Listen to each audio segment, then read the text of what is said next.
is a founder of Games for Peace.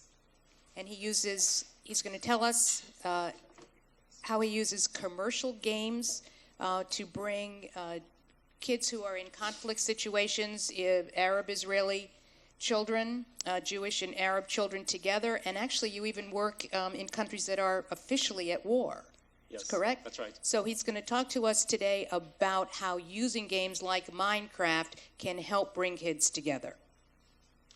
Right, thanks. So, good morning, everybody. How do I click this? Here we go. So, my name is Uri. I'm going to give a bit of simplified background on Israel. It's early in the morning, so let's try to keep it simple. So, I'm Israeli. I live in Israel with my wife and 2 sons. I also run a software company called Incredibuild, so if there are any game developers in the room, you might know that. And, in a nutshell, Israel is an extremely complex society. It's also a beautiful place, a wonderful place to live in, an extremely small piece of land that's home to secular Jews and religious Jews and Orthodox Jews. And there are Muslim and Christian and Druze, Arabs, and on top of that, the Israeli-Palestinian conflict left some Arabs under Israeli citizenship and others under occupied territories. So I'm not going to go into all of that. It's just saying that the situation is extremely complex, and what characterizes the Israeli society is that there is very little connection between the different cultures, the different societies, and this is further deepened by the fact that we have separate educational system for different societies, and some of them speak different languages. So there is very little opportunity to mix.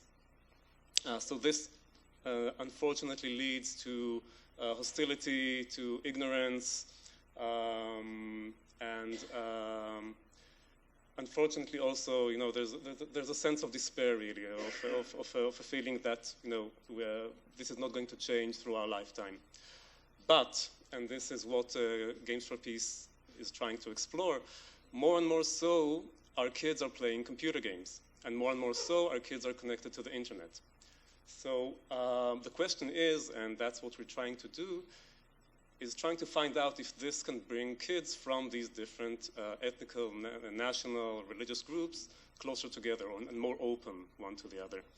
And if so, if the answer is positive, then this can bring an infinitely, infinite number of ways to be constructive for society. So I was here last year, actually, with personal quest to explore that question. That's me there. And I don't come from the gaming world. I'm not a game designer, so it was a fascinating journey for me. And there was one talk that really stood out. That was Joel Levine's talk on Minecraft EDU and use of Minecraft in the educational system. So I came back home, played a bit of Minecraft, had a good time, and I spoke with a lot of people in the Israeli high-tech society and gaming world, both Jews and Arabs, and the education world and peacemaking. And we formed a group of individuals, and we called ourselves Games for Peace.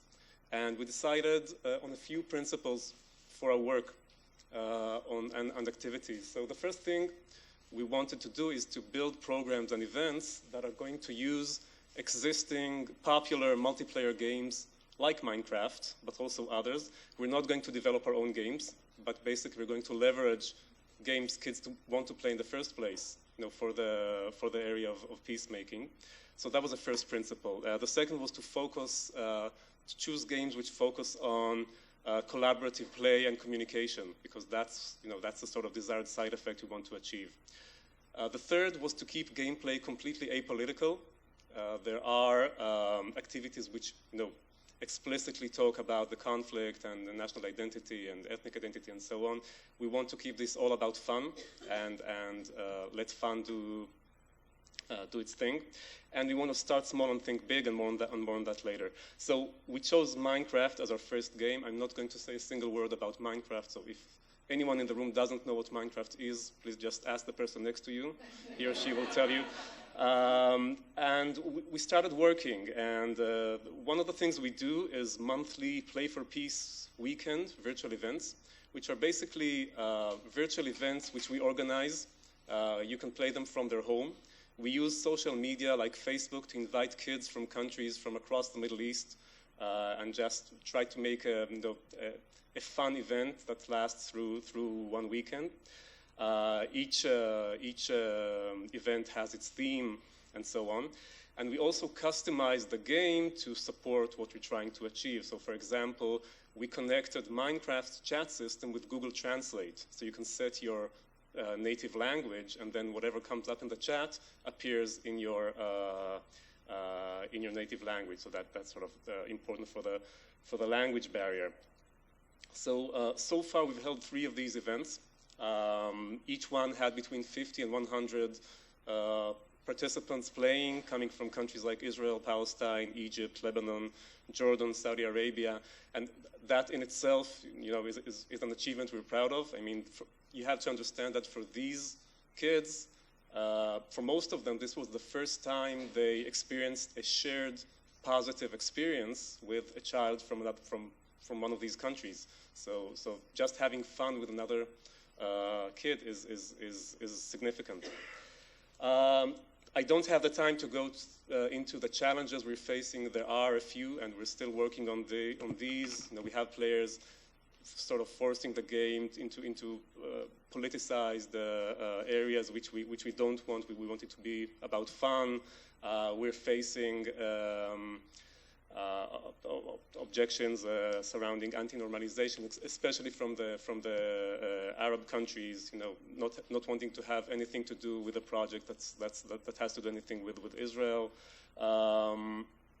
We want to see how we can deepen the level of interaction between the children throughout the game sessions and sort of make it more personal, how to keep them community engaged between sessions, and so on. So far we've used Minecraft. Our next game, and we're looking forward to that, is a shooter. It's a team versus team shooter. So yes, there's violence, but the teams have to cooperate in order to beat the other team. And the teams are going to be mixed, so we're going to see how that works out. Another program we've started is the Minecraft Talk School program, and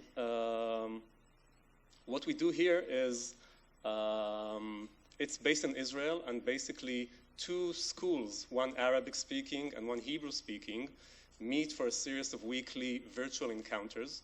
So 8th graders meet every week at the same hour, each class from its own school's computer room, and play Minecraft together in a virtual game space.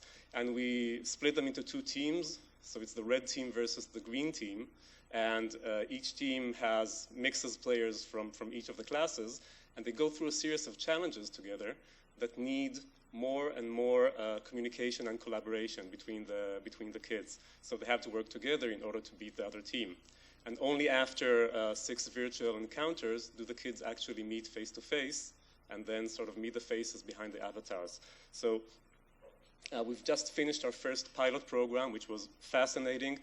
In 2 weeks, we'll be starting a second program, which will be 40% rewritten. So we're still working on getting that done the best way possible. It's still early to say how effective this is. We have an evaluation team with us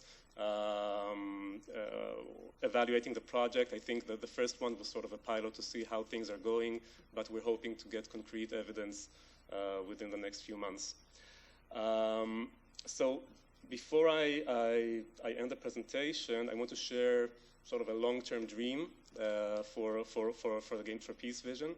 So imagine a large-scale sponsored regional event where we give for free, for the sake of this event, copies from a really popular multiplayer game, and we give it away to kids from the entire region for a sort of Play for Peace event. Now this will be communicated in the media and so on, and there will be awards or prizes for groups of children, multinational groups, which demonstrate exceptional levels of cooperation, creation, creativity, and so on.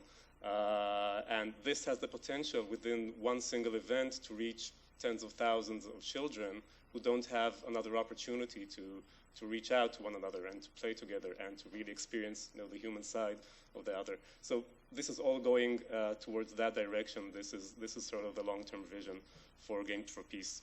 So thank you. I think we have time for one question. Yes?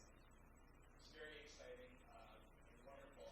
I'm hoping that there's some consideration you're considering resiliency beyond games. In other words, channels of rage, subliminal, have very strong friendship. This Palestinian rapper, and things got rough. They lost their friendship. But you have the ability for games to keep people connected. Any thoughts about maintaining these difficult friendships? Yeah, I think this is one of the challenges we have around the corner. So how to make this how to make this sustainable? In other words, I'll be happy to speak to you about this later. So it's a complex subject, and it's one of the biggest challenges we have. All right, thank you.